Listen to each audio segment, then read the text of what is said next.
have a problem buying oil from India, oil or refined products, don't buy it.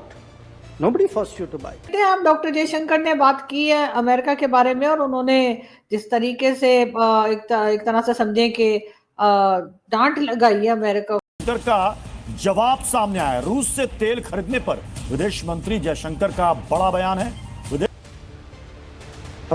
But Europe buys, America buys.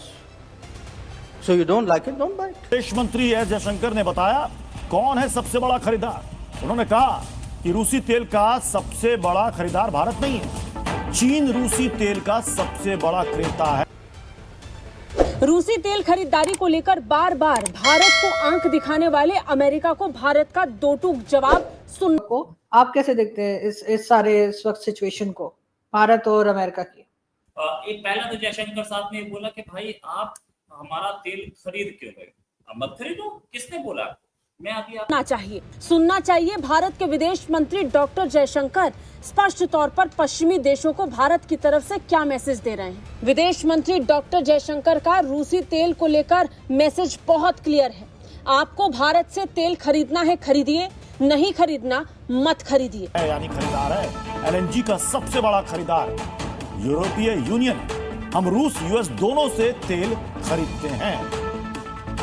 दरअसल मंगलवार को America के वित्त मंत्री ने यह आरोप लगाया था कि भारत रूस से कच्चा तेल खरीदकर उसे रिफाइन कर मुनाफा। डॉक्टर जयशंकर ने सीधा सीधा अमेरिकन को यह कहा है कि वी हैव रेड लाइंस।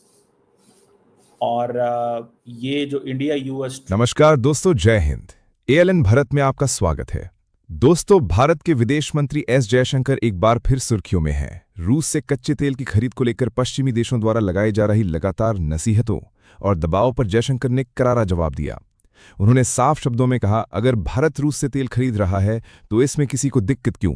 अगर आप नहीं खरीदना चाहते तो मत खरीदो, लेकिन हमें न समझाओ। जयशंकर ने अमेरिका और यूरोप को याद दिलाया कि रूस से सबसे ज्यादा तेल तो पश्चिमी देशों ने ही खरीदा, और जब भारत अपने राष्ट्रीय हितों के लिए वही करता है तो दुनिया को परेशानी क्यों होती है। उनका कहना था कि भारत एक स्वतंत्र राष्ट्र है और अपनी ऊर्जा जरूरतों के लिए जो सबसे अच्छा होगा वही फैसला करेगा।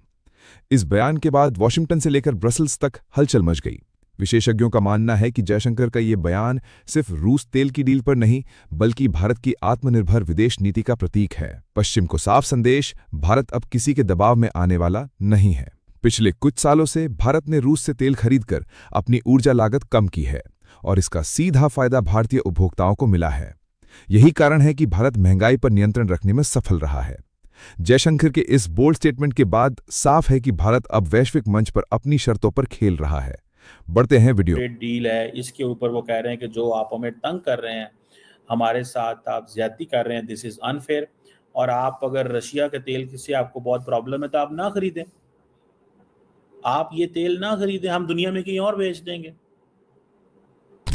तो ये एक जयशंकर की तरफ से एक ये मैसेज आया और उन्होंने कहा कि हमारा जो एनर्जी जो रिलेशनशिप है रशिया के साथ वो कंप्रोमाइज नहीं होगा। We are not going to compromise that. अब ये अमेरिकन पे डिपेंड करता है कि अमेरिकन क्या करते हैं। जो चाइनीज इंडिया को मशवरा देते थे कि if you will give bully an inch he will take a mile, लगता है इंडियन समझ रहे हैं कि हमने अमेरिका को इंच भी नहीं देना।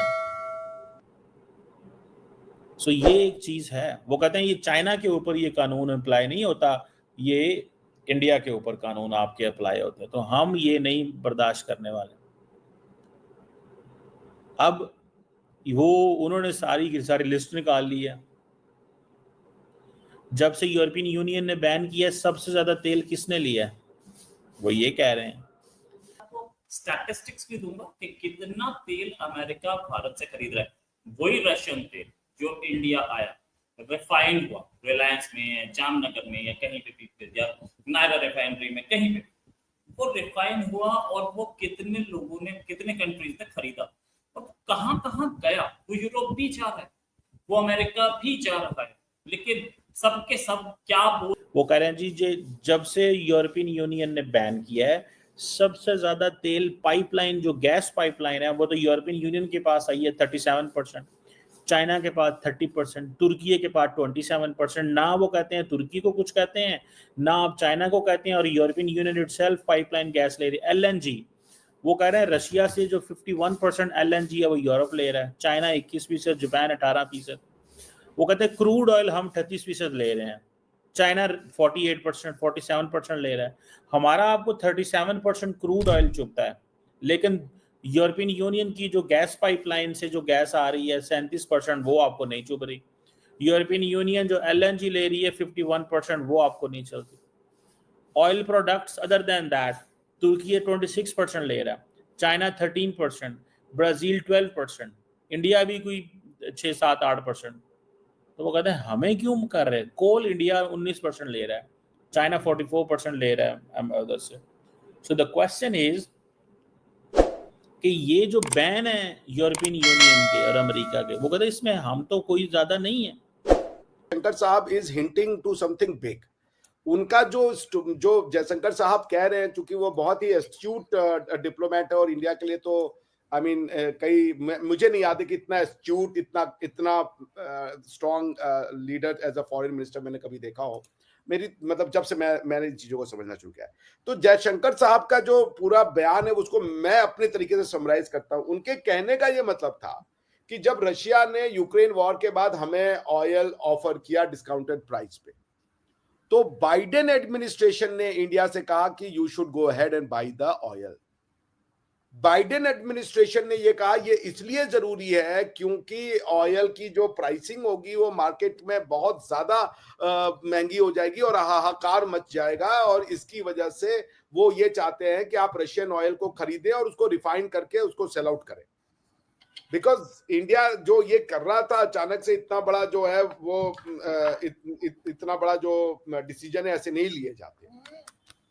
तो इसका मतलब ये है कि ये तो अमेरिका को पहले से पता था और अमेरिका के कहने पे ये सब भी किया गया, क्योंकि अमेरिका ने हमसे बोला कि आप कीजिए, बल्कि उनके कहने पे इसलिए किया क्योंकि ऑयल प्राइसेस गलत हो जाएंगे, गड़बड़ हो जाएंगे। उन्होंने ये भी कहा। अब इंडिया का जो आर्गुमेंट है वो क्या है? इंडिया का argument is on this thing कि we are basically giving stability to the international market domestically in India and to the world. और साथ में इंडिया ने यह भी कहा है कि हम अब 30-40 मुल्कों से तेल खरीदते हैं, 30-40 मुल्कों से तेल खरीदते हैं।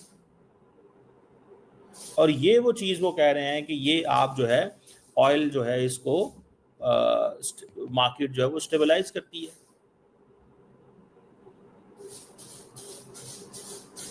सो इस चीज को देखते हुए I think this is a clear message to the United States कि जो north two stream north two जो पाइपलाइन है उसको भी अमेरिका ने जो है वो डिस्ट्रॉय कर दिया था, तो उसके बाद और भी ज्यादा उनकी मजबूरी हो गई थी।